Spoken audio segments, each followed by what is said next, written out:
वो हवेली और खोई हुई पायल। एक शांत सर्द रात थी। मैं, राज और मेरा दोस्त अमित एक सुनसान सड़क पर अपनी बाइक पर जा रहे थे। गूगल मैप्स ने हमें एक छोटे से गांव का रास्ता बताया था जहां से हमें आगे जाना था, पर बीच रास्ते में ही हमारी बाइक खराब हो गई। शायद पेट्रोल खत्म हो गया है, अमित ने निराशा से कहा। अब क्या करें? चारों तरफ सिर्फ अंधेरा और घने पेड़ थे। दूर एक पहाड़ी पर हमें एक पुरानी हवेली की धुंधली परछाई दिखी। उसकी बनावट से ही लगता था कि वो सदियों से वहां खड़ी थी। शायद वहां कोई मिल जाए, मैंने कहा। हम दोनों बाइक को वहीं छोड़कर उस हवेली की तरफ चल पड़े। हवेली का लोहे का गेट जंग खाया हुआ था और एक अजीब सी चीख के साथ खुला। अंदर चारों तरफ सूखी पत्तियां बिखरी थीं और हवा में एक अजीब सी नमी और धूल की गंध थी। हवेली के अंदर का माहौल और भी डरावना था। एक बड़ी लकड़ी की सीढ़ी ऊपर की तरफ जा रही थी। जैसे ही हमने पहला कदम रखा, एक धीमी सी गुनगुनाने की आवाज सुनाई दी। वो आवाज किसी महिला की थी जो एक उदास धुन गा रही थी। यहाँ कोई नहीं है, अमित ने कांपते हुए कहा।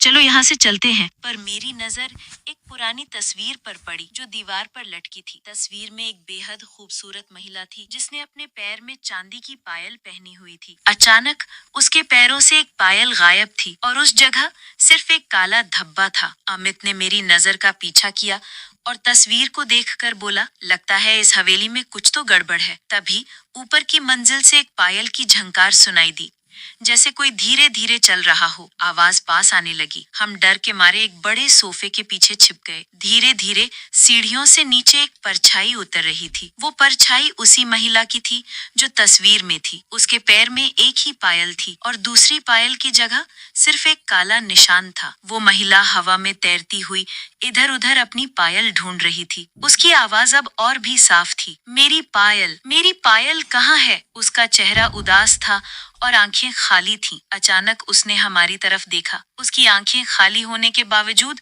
मुझे लगा कि वो हमें देख सकती है। हम डर से जम गए। तुम मेरी पायल ढूंढने में मदद करोगे? उसने धीरे से पूछा। हम कुछ नहीं बोल पाए। उसने फिर से पूछा, मैं यहाँ सालों से अपनी पायल ढूंढ रही हूँ, तुम मुझे दोगे? अमित ने अपने सिर से ना में इशारा किया। उसकी उदासी अचानक गुस्से में बदल गई। वो तेजी से हमारी तरफ बढ़ी। तभी उसके पैर में पहनी हुई पायल की झंकार और तेज हो गई। तुम मुझसे मेरी पायल छीनना चाहते हो? उसकी आवाज अब चीख में बदल गई। हम डर के मारे भागे और उस पुरानी सीढ़ी से नीचे उतरे। पर अचानक एक तेज हवा का झोंका आया और हवेली का बड़ा दरवाजा धड़ाम से बंद हो गया। अब हम हवेली में फंस चुके थे। वो महिला हमारे पीछे पीछे आ रही थी। तुम मेरी पायल ले रहे? तुम मेरे पास आओ। हम दोनों भागते हुए एक कमरे में घुस गए। वहाँ एक बड़ी पुरानी अलमारी थी। हम उसके पीछे छिप गए। हवा में पायल की झंकार और भी पास आ रही थी। तभी अमित ने धीरे से फुसफुसाया, राज, वो देखो, वो। उसने एक कोने की तरफ इशारा किया जहां पर धूल में एक पायल चमक रही थी। वो चांदी की थी और उस पर बारीक काम था, ठीक वैसी ही जैसी तस्वीर में महिला ने पहनी हुई थी। शायद ये उसकी पायल है, मैंने कहा। अमित ने हिम्मत जुटाई और धीरे धीरे पायल के पास गया। पर जैसे ही उसने पायल को छुआ, वो गायब हो गई और उस जगह पर एक छोटी सी डायरी मिली। डायरी में लिखा था, मेरा नाम माधवी है। मेरे पति ने मुझे इस हवेली में बंद कर दिया और मेरी पायल छीन ली। उन्होंने मुझसे कहा कि अगर मुझे मेरी पायल वापस चाहिए तो मुझे एक शर्त पूरी करनी होगी। मैं अपनी पायल और अपना प्यार वापस चाहती हूँ। मेरी पायल ही मेरे लिए सब कुछ है। जैसे ही हमने ये पढ़ा, पीछे से एक पायल की झंकार सुनाई दी। माधवी हमारे सामने खड़ी थी। इस बार उसके चेहरे पर एक भयानक मुस्कान थी। अब तुम मेरी कहानी जानते हो? उसने कहा। अचानक हवेली में रखी सारी चीजें हवा में उड़ने लगी। एक पुरानी तलवार हवा में तैरती हुई आई। हम दोनों चिल्लाने लगे, अब तुम्हें अपनी पायल लेनी होगी, माधवी ने कहा। तभी एक तेज रोशनी चमकी और हवेली का दूसरा दरवाजा खुल गया। हमने बिना सोचे समझे भागना शुरू कर दिया। बाहर हमारी बाइक वहीं खड़ी थी। जैसे ही हम उस पर बैठे, वो बिना पेट्रोल के ही स्टार्ट हो गई। हमने पीछे मुड़कर देखा, हवेली का गेट एक बार फिर बंद हो गया था और अब वहाँ सिर्फ एक गहरी साइलेंस थी। हमने किसी तरह गांव पहुंचकर पूरी रात एक छोटे से होटल में बिताई। सुबह हमने वहां के लोगों से उस हवेली के बारे में पूछा। एक बूढ़े आदमी ने बताया, वो रूहों की हवेली कहलाती है।